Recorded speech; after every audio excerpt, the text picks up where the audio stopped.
going to be putting several loads through the 9mm snub-nose revolver. And I'll try to keep the narration and monologuing short in between each load. Those do tend to run long when I do that, so probably won't be much speaking at all in between them. And you will see the chronograph results the same time I do. Testing the Winchester 115 grain standard pressure, the WWUSA white box jacketed hollow point, 9mm snub nose.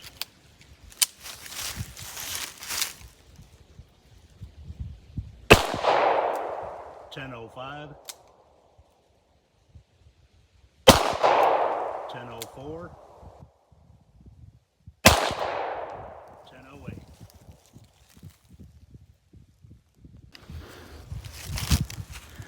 The Remington UMC green and white box standard pressure 115 grain jacketed hollow point from the 9mm snub nose revolver.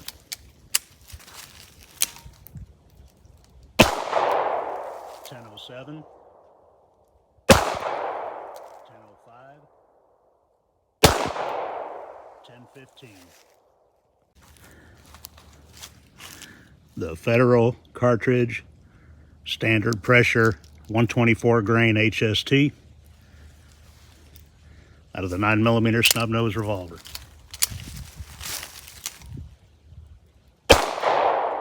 1076, 1051, 1061.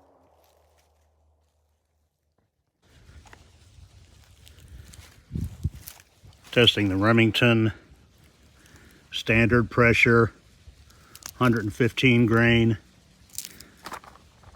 JHP, their HTP series, out of the snub nose 9mm revolver.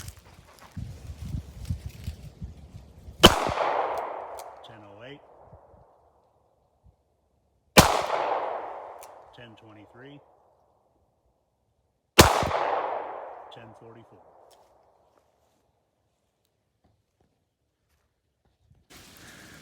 Testing the old Corbon 100 grain Powerball. It's a 9mm plus P. And even though they look different, Corbon would sometimes load with brass primers and sometimes with nickel primers, even in the same box of ammo. But that's, you can tell by the ends, that's factory Corbon ammo. Again, out of the 9mm snub nose revolver.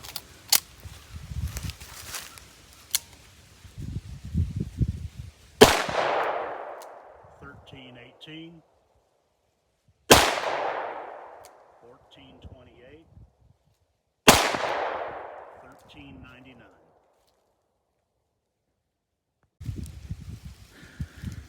The Corbon plus P 100 grain urban defense or urban response, whatever they call it, little 100 grain bullet out of the 9mm snub nose revolver.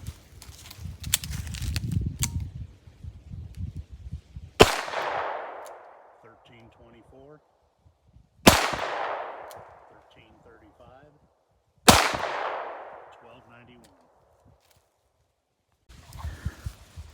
The Underwood 9mm plus P 68 grain Extreme Defender out of the 9mm snub nose revolver.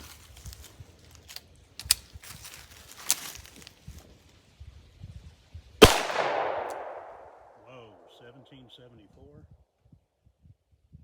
1717, 1747. I knew it would be high, but I didn't expect it to be that high.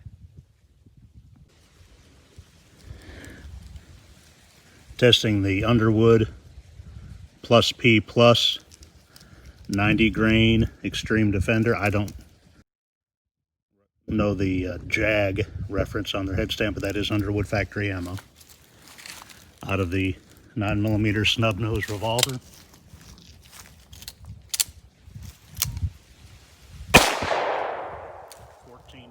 1452, 1406. Testing the Federal 9B PLE. It's a plus P plus, 115 grain jacketed hollow point. Used to be called the Illinois State Police load. Out of 9mm snub nose revolver.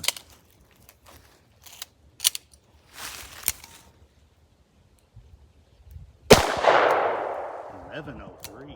That's low. 1118. 1097. See, that's why you test. Because out of my Glock 19, that thing runs a solid 1,300 feet per second, give or take.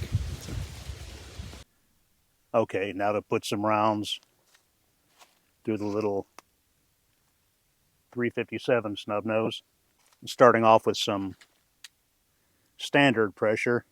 You can see that there. That's a non-plus P Federal Nyclad, the 125 grain. I don't have a lot of options or a lot of samples of standard pressure 38s or even plus P 38s. I don't buy factory 38 ammo much anymore. I always load my own. I do have some 357s, but 38s, I shoot a fair amount of it, but I load my own anymore, so I'm pretty limited on factory offerings. So anyway, here we go. The standard pressure Federal Nyclad.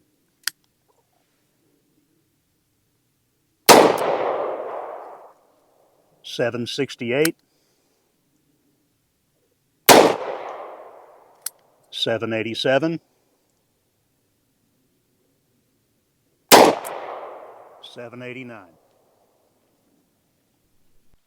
Testing the 38 plus P Federal Hydroshock 125 grain from the little J-frame size snub nose.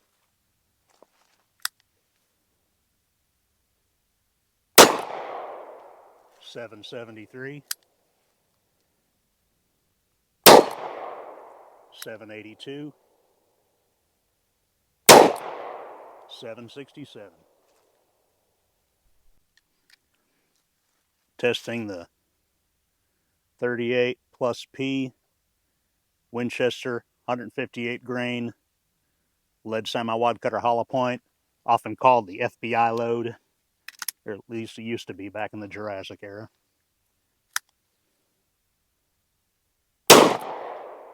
776, 788, 755.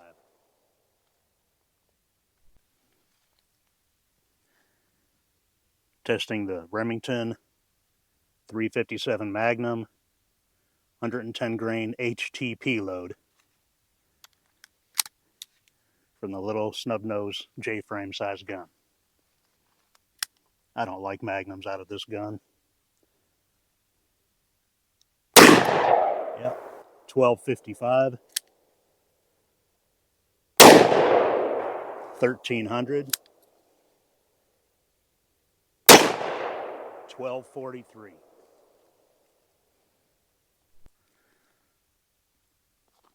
Okay, testing the Underwood 125 grain XTP. Well, they don't say their name on their brass, but that's what it is. It's the Underwood in the little J-frame size snub nose.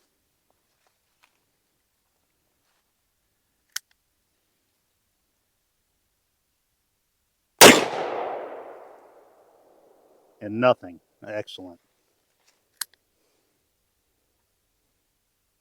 $13.59. $13.63. And $13.93. And Underwood's out of a Lightweight J-frame are no fun, y'all. Should have brought my shooting gloves out. Okay, well, here's the results.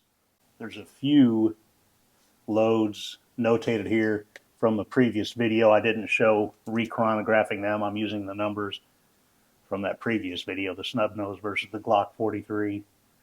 All the rest are fresh ones we just saw just a second ago. What we're seeing is the snubnose revolver with 38s is just not a barn burner. It's just not particularly powerful. It's not horrible, but it's not what most people would expect. Uh, and to clarify, the color coding, because I used standard pressure 38 plus P38 and 357 Magnum, standard pressure 9mm plus P 9mm, and plus P plus 9mm, I've kind of segregated them by color. The greens indicate standard pressure, the yellows are plus P, and the red are Magnum or plus P plus. That probably is the fairest way to compare them. The standard pressure 38s and the most of the plus P 38s didn't even break 175 foot-pounds. That's a little surprising. I know last time I only tested one plus P and it didn't do any better than that, but is that 163 foot-pounds right there. But I was hoping the others might. Now, one did. That Winchester 158 grain, that heavy bullet load, got basically the same velocity as 129 grain plus P.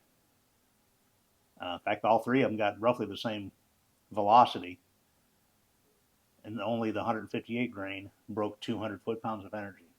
The Magnums, obviously, they're a massive jump up in power, anywhere from 391 foot-pounds to 522. If a person were to carry that gun, I'd be hard-pressed to believe they'd be carrying it with these heavy, heavy loads like the Underwoods. That thing is just crazy powerful from such a small gun, and crazy punishing. It's just unacceptably punishing, in my opinion. If you want that much power, you need a slightly larger gun. And what's worth noting on that, this note here, from just a 3-inch gun, a gun with just 1 inch longer barrel, it jumped up to almost 600 foot-pounds. The barrel lengths on 357 Magnums are very, very big factors in their performance. I'm a huge fan of the 357 caliber. I load it, I've deer hunted with it. From a rifle, it's a whole different animal. But when you start chopping the barrel more and more and more, it really loses a lot of its legs, a lot of its strength. Any gun will do that, obviously, but the 357 gets hit very hard the more you shorten the barrel. In fact, that same load, they got 1,371 feet per second from this 2-inch gun. From the rifle, gets over 2,200 feet per second. That's crazy. That's a lot of energy. That's over 800 foot-pounds of energy. It's just from such a short barrel, giving up a lot. Really, to keep this from dragging on too long, to me, the lesson is there's a lot of overlap. Every 9mm load tested got between, 258 foot-pounds of energy up to 460. Whereas the 38 and 357 ran from 163 to 522. So there's 460 compared to 522, 15% less at the top end, and the weakest 9mm was 258 over the 163. That's, Lord, 30-40% more than a 38 plus P. So again, all I can say is the takeaway is, in a short barreled gun, and I tried to keep these guns as equal as I could, snub-nose 357 revolver and snub-nose 9mm revolver, there's more overlap than there is difference.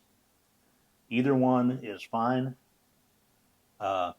If I had to go to a revolver instead of a semi-auto for whatever reason, I would not be terrified with either one of these. I would lean toward the 9mm personally because of the wider availability of loads for it commercially, and also the fact that in my particular case, my 9mm is a 7-shot and my 357 is only a 5-shot, but that's not the fault of the caliber.